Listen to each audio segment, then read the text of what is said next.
Pinasasalamatan ko po si Senator Robin Padilla na naririto ngayon. Sabi kanina ni Kapitan, hindi daw humingi ng tulong sa kanya pero nagpunta sa... Ano kaya ang ibig sabihin ni Chairman? Sinasaktan ka ng amo mo, tama? Opo, sabi ko po, paki-check yung gamit ko. Baka po sabihin ng amo ko Nagnakaw, na nagnakaw ulit ako. tama. Okay, Tapos, napakasinungaling mong tao ka, sarap mong... Alam mo, napakasinungaling mo. Gusto mo, ilay detector test ka namin, payag ka. Sige, pag lumitaw na ikaw ay nagsinungaling sa lie detector test, kukulong ka agad namin dyan sa baba. Good. Pakibukas yung mic. Yun naman po, sir. Alam nga ba naman magsisinungaling to si Ma'am LV? Anong reason para siya magsinungaling? Ikaw may dahilan ka para magsinungaling kasi tumawag ka sa amo tapos for all we know, baka bayad ka sa amo, baka sinuhulang ka ng amo. Ay, yun po, sir. Ang, There's no reason why she would be lying here. Alam mo, Chairman, kung nasa matinong pag-iisip ka, kung tama ka, patas ka, the first thing you should have done is pa-check siya sa doktor, tawagan mo si HR, tawagan mo PNP, sabihin na meron dito mukhang kawawa na kasambahay at tumakbo sa kanyang amo, ang kanyang reklamo ay sinasaktan siya, etc. Yun dapat ginawa mo. Ang ginawa mo, sinurrender mo siya uli sa amo, hindi napakawalang hiya mo. sir, excuse po, sir. Hindi ko po isinorender po yan. At lalong hindi po ako tumawag sa amo niya. Eh kasi ang nangyari, naibalik siya uli sa amo niya.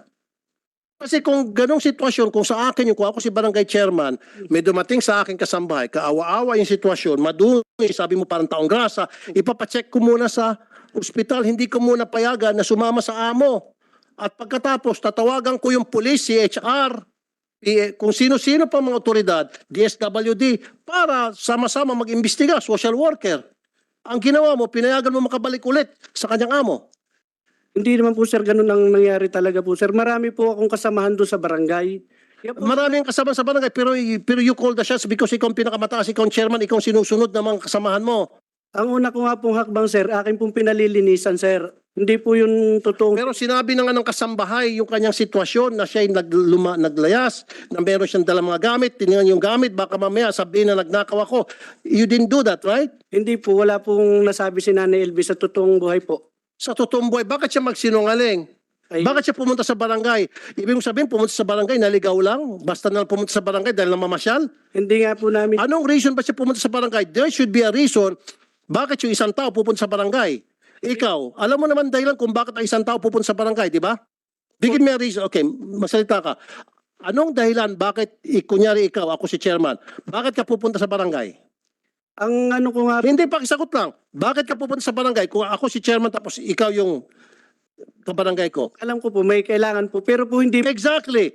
Kaya ka pupunta sa barangay dahil meron kang kailangan, meron kang isusumbong. Therefore, tama itong sinasabi ni Ma'am Elby, kaya siya pumunta sa barangay dahil meron siyang kailangan at yung kailangan na yun ay tulong mo. Sir, hindi naman po talaga ganun ang totoong nangyari. Yun po talaga yung nangyari. No, kasasabi mo lang sa akin pupunta ka sa barangay, kung ikaw si ordinary citizen at ako si chairman, pupunta ka sa barangay, galing na sa bibig mo na pupunta ka sa barangay, ang isang tao pupunta sa barangay dahil may kailangan siya. Kaya lang, hindi mo inasikaso yung pangangailangan niya, hindi mo siya pinagsilbihan. Inasikaso ko po, sir. Ang una ko nga pong hakbang, pinalilinisan ko po dahil po panahon ng pandemic. Hindi, Kaya nga, matapos mo siya palinisan, sana pinadoktor mo. hindi po, Sana tinawagan mo yung DSWD, tinawagan mo yung CHR, tinawagan mo yung PNP. sir, sana po makapagsalita din muna po ako, sir. Papayagan ka, Kapitan. Papayagan Opo. ka magsalita. Pero with Yung- the permission of Senator Tulfo. Isa-isa na lang po, isa na lang po. Sige po. Kasi, Chairman, hindi mo ginawa yung trabaho mo. Sa magkanong kadahilanan na hindi mo ginawa yung trabaho mo ng tama. Kasi kung ginawa mo yung trabaho mo ng tama, hindi na sana lumala pa yung sitwasyon ni Ma'am LV. Kaya sa lumala ng lumala dahil sa naging pabaya ka sa iyong tungkulin. Kung ako dito ngayon sa committee, sampahan ka dapat ng kaso. Sir, Dereliction of duty. ayun po naman, sir, ay nasikaso po namin. Hindi pa nga po siya nakakapagsalita. Dumating na po yung kanyang amo. At sinabi po niya na sinusundan niya at nakaalis po sa kanilang tindahan. Yung Di mas lalo nung dumating yung kanyang amo, mas lalo ka dapat magtaka. Saan sinabi mo sandali lang, hindi mo ba sila pinag-uusap? wala naman pong naging reaksyon si Nanay Elvis. Sumama po naman siya ng kusa sa amo niya eh. Imposible naman yan. Kaya nga siya lumayas tapos sasama ng kusa. Wala pa nga po, Senator, na siya reklamo po sa amin. Mr. Chair, ipaano natin to, lie detector test, and then kapag lumitaw na sa lie detector test nagsinungaling to, ikulong natin sa baba. So kukulong kita. Kukulong kita. Napakasinungaling mong tao ka. Kapitan, kilala mo ba yung amo ni LB? Ano po yun? May tindahan po sila. Yun lang po ang aming pagkakilala. Pero ni number po nila, wala po kami. Hindi, kilala mo. Kilalo po. Kilalang tao yun doon. Kilalang tao yun doon. Yang kilala po siya na may tindahan. Kilala may tindahan. Nung pumunta si Manang LB ron, bulag na siya ang dalawang mata. Hindi ko rin po ma-sure, Senate Chairman, dahil po, pag nga po, ang una ko pong utos sa aking mga tanong, dahil may bowser room naman po kami, kumpleto po kami, pinalilinisan ko po siya. Yun po ang una ko pong naging po sa Nanay LB. Manang LB, nung kayo po ay pumunta kay Kapitan, dalawang mata niyo po ay bulag na o nakakakita pa kayo ng kalahati? Isang mata ko po, yung kanan. Ang Tapos po, kanan po ay nakakita pa. opo. So nakaharap niyo po si Kapitan. Opo, narinig ko po yung sabi niya po sa amo kong lalaki. O Sir Jerry, parang nandito yung sambahay mo, nandito. Nandito. Tinawagan o magkaharap. Hindi, para pong tinawagan, kausap. Wala po. Kinausap sa telepono, Opo, yung Jerry, yung amo mo. opo. Oho. So hindi totoo yung sinasabi ni Kapitan na kasunod mo na yung amo mo. Hindi po. So Kapitan, Sandali, Mr. Chair. Aling LV, ituro mo nga rito kung sino yung kapitan na kausap nyo. Hindi po makikita po. Hindi nyo makikita? Kilala ko po yung boses. Nabobosesan ninyo? Opo. Pwede mong ilarawan ang physical condition, malaki ba, mabalik? naririnig ko yung tanong ng iyong abogado, sa natatandaan mo, yung itsura ng Kapitan na nakita mo no, kahit Yung- isang mata ka, Mataba po siya ng kaunti at yung matangkad-tangkad. kad. Tumayo ka nga kung matangkad ka. Tabangan. Medyo ano ka. Ano ba height mo, LB? Mababa ka, kaya tingin mo siguro matangkad yung kaharap mo o Opo. nakaupo ka. 5 po ang height ko. Maliit lang po ako. Wala na total vision. Yeah. Totally? The doctor can attest. So hindi mo, ilang taon mo na, kailan nangyari yung pagpunta mo sa Barangay Hall? Noong pong nakatakas po ako ng 2021. 2021? 2020 o 2021? 2021. 21 nakatakas ka. COVID pa nun, lockdown pa nun. Opo. Tumakas ka kasi ayaw mo na dun sa amo mo. Opo. Bakit ka sa Kapitan dumiretso? Yung pong sabi yung nasa lubungan ko po, yung nagtitinda po ng lumi doon, si Kagawad po yon. Hindi ko lang po kilala ang lalaki, Kagawad po doon. Pumunta ka sa Barangay Hall para anong gawin? Magreklamo? Opo, Isumbong? sabi po nung Kagawad doon, LB, pumunta ka muna sa barangay, i-report mo yan dahil nakatakas ka at pa-check mo yung gamit mo. Tapos, nung nakaharap mo si Kapitan at narinig mo nag-usap sila, pinauwi ka ni Kapitan o sinundo ka ng amo mo? Sinundo po ako ng amo kong lalaki. Sumama ka? Opo, sabi, ihatid daw po ako sa sakaya ng papuntang Mindoro. Uuwi ka na sana, pinapauwi ka, hindi ka hinatid. Hindi po, dinala po ako sa tindahan ulit. Kinulong ka. Opo, yun. Buhat nung pong galing ako sa barangay, hindi na po ako pinapalabas. Doon na lang po daw ako Hindi sa... mo na nakausap si Kapitan. Hindi na po. Ito ngayon, nabobosesan mo naman. Opo, Siya yung Kapitan. opo. Ano mo sasabi mo kay Kapitan? Nagkausap ba kayo ni Kapitan nun? Busy po siya sa kausap. Hindi niya po ako inintindi. Hindi ka inintindi. Opo, busy po sa kausap sa cellphone. Sino nag-check nung gamit mo na sinabing chechekan? Wala po. Ayun. Sabi niya, ipalilinis ka raw kasi maamos ka nun. Pinalinis, basta lang po, pinaupo lang po ako doon sa may parang school ng kinder. Hindi ka binigyan ng face towel, pampunas, t-shirt, Hindi po. hindi ka pinaghilamos, Po. langganang maliit, wala. Wala po, wala po. Kapitan, wala daw paglilinis. Mr. Chair, paano nga po siya malilinisan po? Kaupo lang naman po niya na sinasabihan ko pa lang po yung aming barangay tanod na babae. Dumating na nga po si Mr. Ruiz. Tinawagan mo raw. Hindi po, wala po akong pangyayaring tumawag po na Paano nalaman ni Mr. Ruiz na nandun si Aling LV sa barangay hall? Sinusundan na daw po yung pala ng kanyang amo at nakatakas nga daw po. Paano nga malalaman ni Ruiz, yung pamilya Ruiz, na nasa barangay hall? Pwede naman siya ibang pinuntahan. Sinusundan na daw po yan ng amo niya. Kaya, Kasi ilang minuto, nung pagdating ni Ma'am LB at saka pagdating ng amo, ilang minuto ang pagitan? siguro po wala pa pong 3 minuto, sir. Oh, so, ibig sabihin, hindi sinusundan, may tumawag. Ay, At saka isa pa, of all places sa barangay, bakit sa barangay hall pa siya pupunta? Pwede naman siya pumunta sa ibang tindahan, pwede siya pumunta sa kanto kung saan-saan pang pwedeng tambayan niya o sa paradahan ng tricycle kasi tumakas nga, di ba? Bakit hindi pumunta sa paradahan ng tricycle, paradahan ng jeep? Bakit sa barangay pumunta? Kasi tinawagan mo, ungas ka talaga. hindi ko po yung tinawagan, yan, Senator. Kahit Hindi po, nga, di ba, logic lang to, logic lang. Ang isang kasambay na tumakas, hindi usually pupunta sa barangay hall. Okay? Ang isipin ng mga amo na tumakas ang kasambay, pupunta yan sa sasakayan ng tricycle, sakayan ng habal-habal, sakayan ng jeep, o bus, doon pupunta. Doon dapat unang pinuntahan. Hindi, agad-agad pumunta sa barangay kasi may tumawag at ikaw yon. hindi po ako tumawag, Mr. Senator. Dan, pagkatapos nung pagkakaharap nyo na inuuwi uli si Aling LB sa kanyang amo, nagkaroon ka ba ng pagkakataon mag-follow up? Pasyal daw. Okay na, Mr. Ruiz. O kumusta na yung nagpunta sa atin?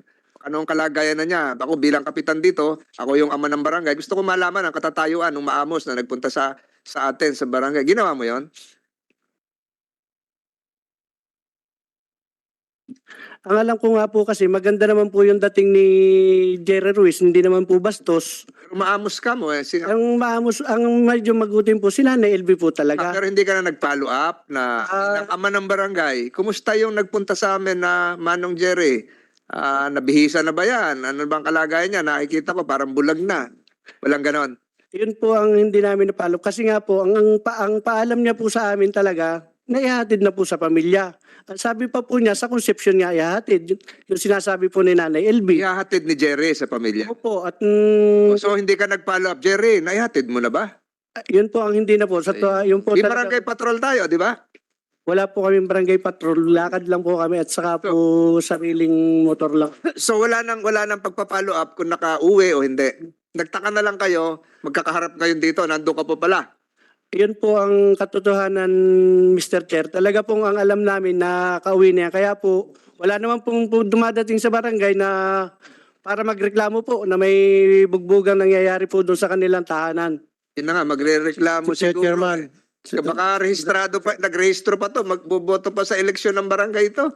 Mr. Na ngayong September, Oktubre, Senator Tulfo. Okay. Ulitin ko ulit. Ibang question naman to. Palagi ikaw, kunyari ikaw sa sitwasyon niya, madalas kang binubugbog ng iyong amo. And then nagkaroon ka ng pagkakataon na para makatakas. Pagdating mo sa barangay, anong unang-una mong sasabihin? Kung ikaw, si Ma'am LV. Hindi, wag na. Sagutin mo na sa akin. Ulitin ko. Madalas ka nang binubugbog, sinasaktan, lahat na ginagawa sa inuuntog ulo mo, tinutusok mata mo, etc. etc. And then, nagkaroon ka ng pagkakataon na makatakas. At nung makatakas ka, pumunta ka sa barangay. Anong unang-unang lalabas sa bibig mo pagdating mo sa barangay? Siyempre po, magre-reklamo po. Exactly. At yun ang ginawa niya. Na kinukontra mo ngayon, stupido. Hindi pa po nakakapagsalita po si Nanay LB. Nakaupo lang po yan nung dumating po ako. Ang una ko po... Hindi, ikaw na mismo nagsabi. Ang una mong gagawin, kung ikaw sa sitwasyon ni Ma'am LB, ay magreklamo galing na sa bibig mo eh. And that's exactly what she did. Pero hindi mo pinakinggan dahil tinawagan mong amo, tumutugma lahat na sinasabi ni Ma'am LB.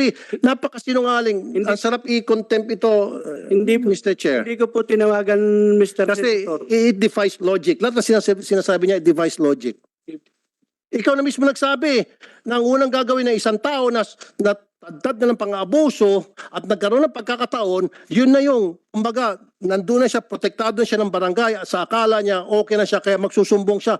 Yun ang sinabi mo, di ba? Magreklamo. O sabi mo, umupo lang siya doon at wala siyang sinabi? And she had 3 minutes? Sabi mo, kung totoo sabi mo, 3 minutes dumating amo, sabihin natin, siguro papalusot mo, nandun yung amo, natakot lang siguro siya. Pero she had 3 minutes na nandun nakaupo lang, wala siyang sinabi, imposible. Nandun siya, tama yung sinasabi niya, nagsusumbong siya kung ano lang pinagsasabi niya, hindi niyo pinakinggan. And I'll tell you, isa sa mga nasibak, dapat ikaw masibak ka rin eh. Di ba may pulis yung pinagsumbungan? Itong si Master Sergeant Maria Eliza Palabay, na-dismiss kasi sinampan ng kaso ni Ma'am LV. Kasi kinampihan nitong pulis yung amo. Parang ikaw din. Ikaw ang susunod na pasisibak Sir, namin. Nandito rin si police officer Palabay. Di ba? Nasibak ka? Na-transfer, sir, ng lugar, sir. Kaya, Your Honor. o ganun na-transfer ka, nasibak ka. Yes, kasi- Your Honor. Kasi nireklamo ka at nakita, may probable cause, yung reklamo ni Ma'am LV kaya ka na-transfer. Tama? O, ganun ka rin. Kaya lang ikaw hindi ko dapat ma-transfer, dapat ikaw ay makulong o masibak sa serbisyo. In your case, inireklamo ka dahil kinampihan mo yung amo at binantaan mo pa si Ma'am LV. Ito yung sabi sa reklamo, binantaan mo na wag nang mag-report, i-report yung mga employer kung hindi ay siya'y makukulong at papatayin. Your Honor, personally po, hindi ko po nakakausap si LB po, Your Honor. Anyway, mamaya ka na. Ito yung chairman talaga kasi kung hindi ka naging pabaya sa tungkulin mo, hindi na sana dadagdagan yung kalbaryo at impyerno na niranas nito. Naging pabaya ka talaga, Mr. Chair. Mr. Barangay Chairman. Totoo yan. Galing na mismo sa'yo, corner ka na eh. Magreklamo ka, yun ang una mong gagawin pagdating mo sa barangay. Yun ang ginawa niya. Mr. Senator, hindi nga po siya po nagre-reklamo pa. Hindi pa po siya umimik po, Mr. Chair. Yan po ay talagang nakaupo. Ang una ko pong hakbang, sabi ko po sa mga palinisan po. Kasi nga po, madungis po. Hindi ko naman po kilala si Ate LB. Hindi ko po kilalang katulong yan ng Chairman. mga Ruiz. Senator Tulfo, Senator Padilla. Tapos babalik ulit tayo doon sa sunod yung kamag-anak ni LB. Tapos papunta tayo sa DOH and PNP. Apo, Senator Padilla. salamat po, Chairman. Sundan ko lang po yung tanong ni Senator Raffy. Kasi dapat automatic yung Chairman pagka may dalawang partido doon sa harap mo. Kakausapin mo pareho, di ba? Di ba, bakit naman ang pinakinggan mo lang, yung amo lang, hindi mo kinausap yung isa? Di ba automatic yun, pakikinggan mo yung dalawang partido? Kasi nga po, Mr. Senator, wala naman, maganda naman po yung dating ni Mr. Ruiz. Wala naman pong panganong pinwersa si Nanay LB na Tumakas na nga. Tumakas na nga eh. Hindi nga po namin alam, sir, na may ganun nangyayari kay Nanay LB. Di ba Kasi sinabi ka mo nung amo na tumakas? tumakas nga daw po kasi ang sabi niya, kaiba na yung ginagawa niya sa tindahan. Wala na daw pong... Kaya nga, pinakinggan mo yung amo pero hindi mo pinakinggan si nanay. Ay hindi na nga po nagsalita. Sumama na rin po siya kay Mr. Ruiz eh. Dapat tinatanong mo, di ba? Di ba tinanong mo dapat? Di ba automatic yon pagka sa barangay, tatanungin mo yung dalawang partido. Di ba? Di ba ano po yan? Yan ang SOP? Ay yun po lang, sir, talaga ang naging pangyayari po sa Di, barangay. parang sinasabi mong hindi mo ginawa yung trabaho mo. Eh, ginawa ko po, sir, dahil Hindi mo kinausap. Di ba ang trabaho ng chairman, pakinggan mo yung dalawang partido? ay wala nga po sinasabi si Nanay LB. Hindi mo nga tinanong. Tinanong mo ba? Tinatanong po namin, hindi po siya Tinatanong mo si nanay. hindi po naimik. Nay, tinanong ka ba ni chairman? Tinanong kayo, nung nandun kayo. Po, hindi po. Ano lang? Basta lang po, sabi ko, ako pong nagsalita, sabi ko, Chairman, pa-check po yung gamit ko. Baka po, sabi nila, nagnakaw po ako doon. Nagsalita ka po, Nay. Opo. Oh. Chairman, nagsalita. Madami po kami doon, Senator, kaya po alam po ng lahat na hindi po naimik po si Nanay LB. Bakit pa siya tumakas? Kung hindi naman siya iimik, nandun na siya. Hindi nga po namin, sir, alam na yan ay katulong ni Sir Jerry. Ang pagkakikita ko po sa kanya, akala ko po yung naligaw na taong grasa. Kasi nga po si Nanay LB, talagang medyo madumi yung kanyang katawan po. Hindi, alam mo na nga na hindi na nga siya taong grasa dahil dumating na nga yung amo di ba? Dumating na nga Ang ano dito, Chairman, hindi mo ginawa yung trabaho mo. Dapat kasi, tinanong mo din siya. kung ano po ba ang sitwasyon, ba't kayo nandito sa barangay. Natural yun eh. Yun ang una mo dapat ginawa, Chairman. Huwag mo akong ganun-ganun na sa tenga, uupakan kita. Maniwala ka sa akin. Chairman, yung katarungan pambarangay,